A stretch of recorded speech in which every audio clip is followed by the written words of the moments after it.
सतसाहिब सब भगत आत्माओं को। तो कोई इंसान अपनी जिंदगी में कितना झूठ बोल सकता है, आपको अंदाजा भी नहीं है कि एक मनुष्य, एक इंसान अपने जीवन काल में वो जितना चाहे उतना झूठ बोल सकता है। कितना भी झूठा इंसान हो सकता है। वो इसलिए झूठ का सहारा उसे इसलिए लेना पड़ता है क्योंकि वो इंसान झूठा है, सत्यता से, सच्चाई से बहुत दूर है। आज हम इस ठगी बाबा, मूल ज्ञानी बाबा की बात करेंगे, जो कि ये कहता आ रहा है कि जब संत रामपाल महाराज जी को सजा सुनाई गई उम्र कैद की, तब 12वां पंथ खत्म हुआ। संत रामपाल महाराज जी को इसने बता दिया 12वां पंथ और खुद को बता रहा है 13वां पंथ, जबकि ये जिस पंथ से होकर आया है, ये काल का दूत, उस पंथ ने कभी भी अपने पंथ को 13वां पंथ घोषित नहीं किया है। और ये इतना बड़ा काल का दूत है कि झूठ पे झूठ बोलता आ रहा है। ये कहता है कि इसके गुरु ने इसको नाम उपदेश देने का अधिकार दिया है, आदेश किया था। जी नहीं दोस्तों, बिल्कुल नहीं। इसके गुरु ने तो इसकी निंदा बहुत ज्यादा की है। इसके गुरु ने ये कहा है कि उन्होंने कभी भी इस काल के दूत को गुरु का आदेश ऐसा हुआ ही नहीं। उन्होंने स्वयं बताया कि मैंने कभी भी इसको नाम दान देने का आदेश दिया ही नहीं। ये मनमुखी गुरु बन बैठा और एक अपना साम्राज्य बनाने चला है। कैसे बना रहा है साम्राज्य? संत रामपाल महाराज जी 12वें पंथ से आए तो इसने बता दिया 12वें पंथ है और मैं बन जाता हूं 13वां पंथ। तो इसके पंथ जो वैराग पति साहब जो है, उन्होंने कभी भी अपने पंथ को 13वां पंथ नहीं कहा, ना ही मदन साहब ने कभी अपने पंथ को 13वां पंथ कहा, कभी नहीं। और एक वाणी क्या बोल दी मदन साहब जी की, एक वाणी क्या संत रामपाल की कि 2 अक्षर का सोई गुरु पूरा कहावे, जो 2 अक्षर का भेद बतावे। बस इस वाणी को लेकर इसने बहस कर दी और खुद को बड़ा महान समझने लगा। और जिस पंथ ने तुझे धक्के मार के बाहर निकाल दिया, उस पंथ का सहारा लेना छोड़ दे।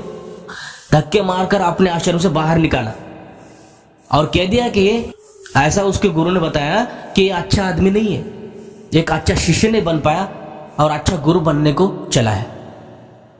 इसलिए मैंने कहा कि एक इंसान अपने जीवन काल में बहुत ही ज्यादा झूठ बोल सकता है।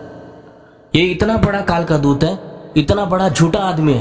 संत रामपाल महाराज जी को 12वां पंथ कहता है और अपने को 13वां पंथ का अधिकारी कहता है। और क्या साधना है इसके पास? सार शब्द के नाम पर खोपड़ी की साधना। और क्या नाम नकली हो, 4 के 5 नाम, जय बंदी छोड़, जय साहब, सतनाम साहब बंदगी। ये कोई नाम है? ये कोई नाम नहीं है, ये शब्द घोष है, जयकार है। जैसे हम जय बोलते हैं, जय बंदी छोड़, जय साहब, जैसे हम सत साहब बोलते हैं, साहब बंदगी, सतनाम। तो इस प्रकार से ठगने वाले लोग आपको बहुत सारे मिलेंगे। कबीर पंथी में भी काफी पाखंडी लोग हैं, क्योंकि जरूरी ये नहीं है कि कबीर साहब का नाम लेकर कोई भी सच बोलता होगा, क्योंकि मुंह में राम और काम दुष्ट का, ऐसी नियत के बहुत सारे इंसान आपको मिलेंगे। इसकी नियत भी ऐसी है। 12वें पंथ के बाद 13वां पंथ आना कहीं और से नहीं होता है, 12वें के बाद ही 13वां शुरू होता है। जब संत रामपाल महाराज जी के गुरुदेव ने, दादा गुरुदेव जी ने उनको आदेश दिया था नामदान देने का, तब उनको ये भी आदेश मिला कि बेटा आप चला दे अपने ज्ञान को, आप सर्व जग विदित कर दे इस ज्ञान को, इस सत्य नाम को, इस सत्य ज्ञान को। तब तक ये बात गुप्त रखी गई थी, तब तक ये सतनाम 2 अक्षर वाला भेद गुप्त रखा गया था गरीबदास पंथ में भी। और ये काल का दूत कहता है कि संत रामपाल महाराज जी 12वें पंथ से है और उनको सजा गई तो उनका पंथ मिट गया और उनके पंथ का इतना बड़ा प्रचार शुरू हुआ है। सबसे ज्यादा उनके ही प्रचार के भगत मिलते हैं, जगह जगह आश्रम खोले हैं।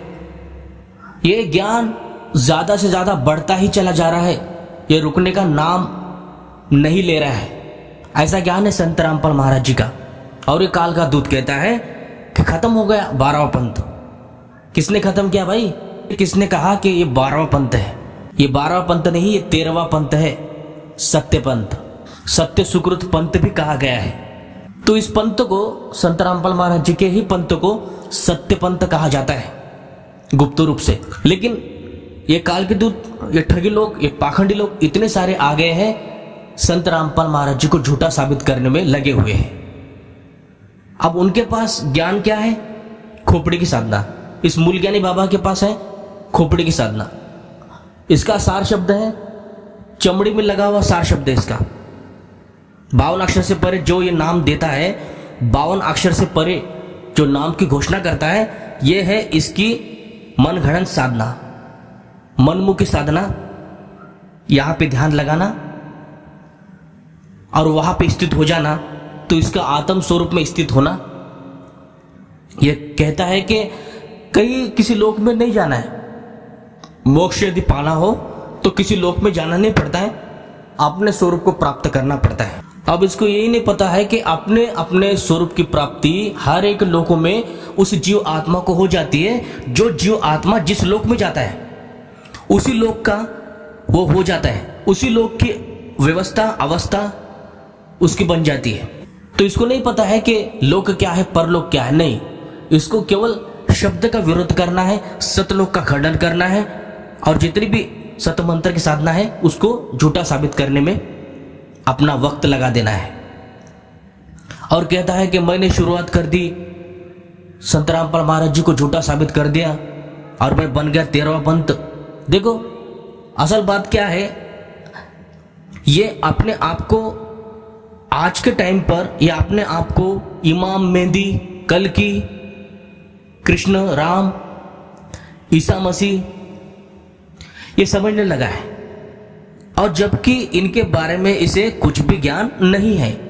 अब खुद को, ये कई वीडियोस इसके मैंने देखे हैं कि खुद को कहता है कि इमाम मेहदी भी खुद पर ही फिट करने पर चला है। ये इमाम मेहदी खुद ही कहने लगा है, खुद को समझने लगा है, क्योंकि मैंने बहुत सारे मौलवी और काजियों के वीडियो देखे और उनका वीडियो उठाकर ये इमाम मेहदी साबित करने अपने आप को चला है।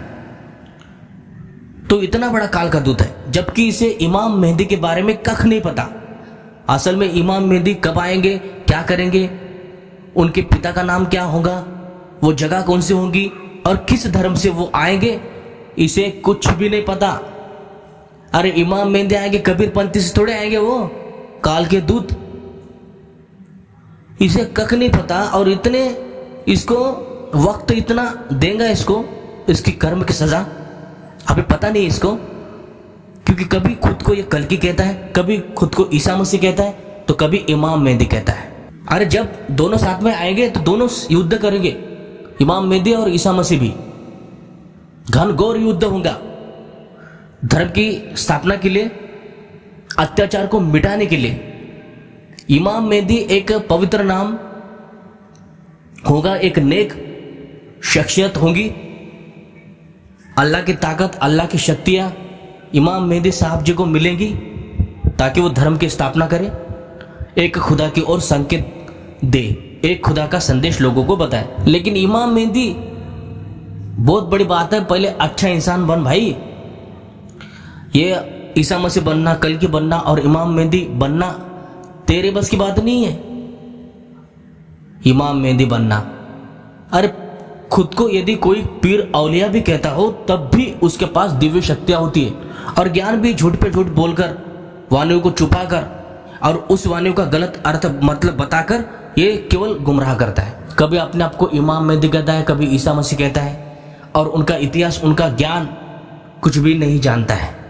उनकी शक्तियाँ क्या होंगी, वो कैसे जगत में आएंगे, कैसे परिवर्तन करेंगे, क्या क्या ज्ञान देंगे, कैसे लोगों को समझाएंगे, ये नहीं पता था। इसके बारे में कुछ नहीं जिक्र करता, क्योंकि उसको पता है अगर बहुत बड़ा जिक्र करेगा तो उसकी लोग अच्छे से धुलाई कर देंगे। अब जितने भी लोग इसके पीछे पागल हो रहे हैं, इनको पता ही नहीं है कि इसके पीछे लोग जाकर इनका क्या परिणाम, क्या हाल होने वाला है। अब जितने लोगों को पता चलेगा कि इसके पास कुछ भी नहीं है, तो लोग खुद ही इसको छोड़कर आ जाएंगे, क्योंकि लोग व्यर्थ का समय क्यों बिताएंगे इसके पास जाकर। कुछ इसके पास मिलना ही नहीं है, कुछ अनुभव होना ही नहीं है, तो नाम दीक्षा इससे उपदेश लेकर क्या करेंगे, जबकि इसको गुरु का आदेश ही नहीं है। तो इतना बड़ा काल का दूत है कि खुद को ये आजकल इमाम मेहंदी भी कहने लगा है। तो बच कर ऐसे काल के दूतों से, क्योंकि हमें अपने जीवन को सफल बनाना है सत्य साधना करके, सत्य भक्ति करके।